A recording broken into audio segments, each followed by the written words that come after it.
តោះអរុនសួស្តីអ្នកទាំងអស់គ្នាអរុនសួស្តីព្រឹកដ៏ស្រស់ស្រាយណាជាមួយនឹង Apprendre Avec Moi អញ្ចឹងយើងនៅមេរៀនទី5ដដែលទេគាត់ថាយើងចូលដល់ផ្នែកថ្មីណាហើយចំណងជើងដដែលទេ leçons culturel français នៅមជ្ឈមណ្ឌលវប្បធម៌ភាសាបារាំងអូខេអញ្ចឹងអ្នកគ្នាឃើញគេថា Apprendre à parler ដដែលទេណាគឺមិនមានតន់មេរៀនអីធំដុំទេសួរនឹងប្រាប់ឈ្មោះនរណាម្នាក់អ្នកនេះសិតចេះអានហើយមួយទៀតសួរនឹងប្រាប់ថាសរសេរដូចម្ដេចសួរនឹងប្រាប់ភាសាសរសេរដូចម្ដេចភាសាខ្មែរបបាក់យល់ទីដំបូងណាអ្នកនេះអញ្ចឹងអាកន្លែងសួរនឹងប្រាប់នេះថាសរសេរដូចម្ដេចហ្នឹងមានន័យថាគេចង់សួរយើងថាឈ្មោះយើងនឹងសរសេរយ៉ាងម៉េចណាគេថាតារាcomment ça s'écritតារាមានតារានឹងសរសេរមិនឈ្មោះតារាហ្នឹងពីព្រោះបើសិនគេសរសេរតាមគេនឹកឃើញគេសរសេរតាមគេចេះវាខ្លាចខុសពីអ្វីដែលយើងចង់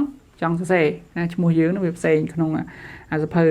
បញ្ជីអត្រាគោលដ្ឋានរបស់យើងណាអូខេបន្ទាប់មកពីខាងនេះអ្នកនេះសិតចេះអានទៅហើយមានអីទេបងប្អូនប្រុសស្រីទេអានេះ family នេះមានថាក្រុមគ្រួសារណាអត់មានពិបាកទេហើយមួយទៀតចំណុចទី3សួរនឹងប្រាប់មុខរបរអូខេនេះរៀនហើយមេរៀនទីមុនខ្ញុំមិនពិបាកក្នុងការបញ្យល់អ្នកនេះទេសួរនឹងប្រាប់សញ្ជាតិនរណាម្នាក់ដដែលទេអ្នកនេះសួរនឹងប្រាប់អាស័យដ្ឋានណាអានេះអាចថ្មីសម្រាប់អ្នកនេះណាoù habite-t-il មានថាគាត់រស់នៅណាឬក៏ où habites-tu នៅឯរស់នៅណាណាចឹងថែមថាឧទាហរណ៍អ្នកគ្នាចង់សួរថាគាត់រស់នៅណាពួកគេរស់នៅណាអញ្ចឹងអ្នកគ្នាកុំសង្កេតវគ្គមកឲ្យដាក់ចូលមកត្រូវហើយណាអត់មានបាក់ទេចឹងil habite au numéro 12 rue 420 dans le quartier ទូទំពួងអាភ្នំពេញមានតែគាត់រស់នៅផ្ទះលេខ12ផ្លូវលេខ420នៅក្នុងសង្កាត់ទូទំពួងនៅក្រុងភ្នំពេញណាចឹងអត់ប្រហែលទេអ្នកគ្នាចង់រៀនឲ្យចេះអ្នកគ្នាសរសេរហ្នឹងមកណាសរសេរមកផ្ញើមកខ្ញុំជួយមើលខ្ញុំមិនមែនថាខ្ញុំចេះទេបើខ្ញុំជួយមើលអ្នកគ្នាអាចមានកន្លែងណាកំហុសអីខ្វះអេហេខ្ញុំអាចជួយមើលបានណាហើយខាងក្រោមគេដាក់ A តណាអញ្ចឹង A តនេះបើអ្នកគ្នាអត់សរសេរក៏គ្មានណាបខំអ្នកគ្នាដែរប៉ុន្តែរឿងចេះមិនចេះកុំខឹងថារៀនប្រាំងរៀនមួយគ្រូណារៀនចេះណាតែយើងអត់ធ្វើអត់ចេះហើយអូខេអញ្ចឹងគេថា comment s'écrit ton nom ឈ្មោះអ្នកឯងនឹងស្អីមិន Quelle est la profession de ton père ណ៎ឪលោកឯងឬក៏ឪអ្នកឯងហ្នឹងធ្វើការគេណាឪឯងធ្វើការគេoù habite-tu ហើយអ្នកឯងរស់នៅទីណាអូខេរស់នៅទីណាអញ្ចឹងមេរៀនទី5ចំណុចទី2របស់យើងបានមកដល់ទីបញ្ចប់ហើយសង្ឃឹមអ្នកនាងសរសេរតាមអានតាមធ្វើឡើងវិញណាអូខេយើងក៏លេខមកមើលទំព័រទី31យើងនឹងឃើញទម្រង់ grammaire ណា grammaire វេយ្យាករណ៍គេដាក់ថាគុណនាមកម្មសិទ្ធិអូខេនេះជាអ្វីដែលអ្នកគ្នាចាប់ផ្ដើមចូលមេរៀនខ្លឹមបន្តិចម្ដងហើយទៅនឹងវេយ្យាករណ៍ហើយបើអ្នកគ្នានៅតែបណ្ដៃខ្លួនទេរៀន100ឆ្នាំនេះក៏មិនចេះដែរណា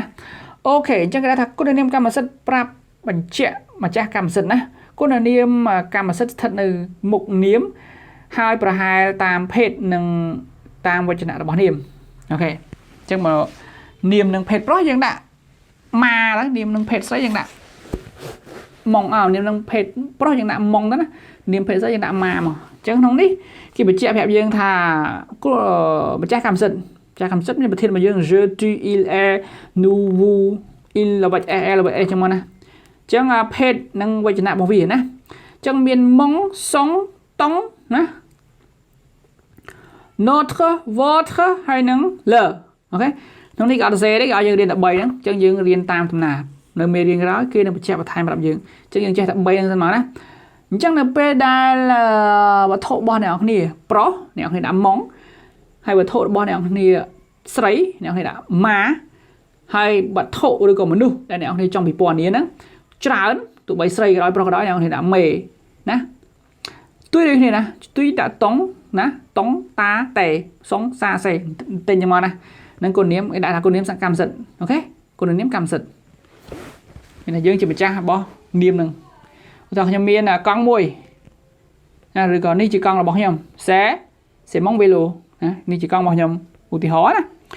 គេដាក់នេះគេដាក់ឧទាហរណ៍យើងមិនទៅរកឧទាហរណ៍ណាវិញឆ្ងាយរំបាក់ឈឺក្បាលទេ Ma sœur s'appelle Cécile អញ្ចឹងបងប្អូនស្រីរបស់ខ្ញុំឈ្មោះ Cécile ណា Cécile អញ្ចឹងប្អូនស្រីនេះគឺភេទស្រីអញ្ចឹងដាក់ម៉ាមកណាដាក់ម៉ងឲ្យត្រូវទេម៉ងតោះតែភេទប្រុសអញ្ចឹងរៀនបារាំងមានភេទណាអូខេបន្ទាប់មកគេដាក់ mon frère s'appelle André គេដាក់ម៉ងវិញដោយសារ frère ហ្នឹងភេទប្រុស ចឹងបងអូនប្រុសរបស់ខ្ញុំគឺឈ្មោះ André mes parents sont vendeurs ហើយឪពុកម្ដាយរបស់ខ្ញុំគឺអ្នកលក់អីវ៉ាន់ឬក៏អ្នកលក់ចាប់ព្រួយអីចឹងទៅតាមដែលអ្នកចង់បកទេណាចឹងអ្នកឃើញហើយបើសិនជានាមនឹងភេទប្រុសក៏ដោយស្រីក៏ដោយមិនសំខាន់ទេប៉ុន្តែបើនាមនឹងជាភេទប្រជាពហុវចនៈអ្នកឃើញដាក់មេមកមិនបាច់ចាំគិតថាវាជាស្រីឬក៏ជាប្រុសទេដាក់មេមកណាពីព្រោះវាជាពហុវចនៈអូខេហើយចឹងអ្នកគ្នាឃើញរូបនេះណារូបនេះណាមានបិចមានសភៅមានបន្ទាត់មានខ្មៅដៃមានជ័រលុបមានកាបូបដាក់បិចហ្នឹងអញ្ចឹងស្រាវជ្រាវរកមើលពាក្យនឹងខ្លួនឯងបន្ទាប់មកសរសេរផ្ញើឲ្យខ្ញុំមើលបើមិនផ្ញើទេក៏ឲ្យទៅណាអូខេចុងក្រោយគឺការបំបែកកិរិយាសព្ទ être និង avoir អានេះគឺជាតួនាទីរបស់អ្នកគ្នាណាមេរៀនហើយបំបែកយ៉ាងម៉េចណាអ្នកគ្នាទៅរៀនឡើងវិញតួនាទីអ្នកគ្នាទៅបន្តិចណាចឹងគេដាក់បំបែកគេការពីមេរៀនមុនគេដាក់ត្រឹមតែ l il ou elle ប៉ុន្តែដល់មេរៀនថ្មីនេះ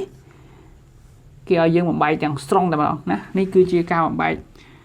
កិរិយាសព្ទពេញមកគេណាគេនេះ avoir និង être គឺជាកិរិយាសព្ទប្រែប្រួលណាអូខេចឹងយើងចាប់ផ្ដើមមក je suis tu es il est nous sommes vous êtes il ou elle sont ណាហើយបន្តមក avoir j'ai tu as il a elle nous avons vous avez il ou elles ont អូខេចឹងអ្នកទាំងអស់គ្នា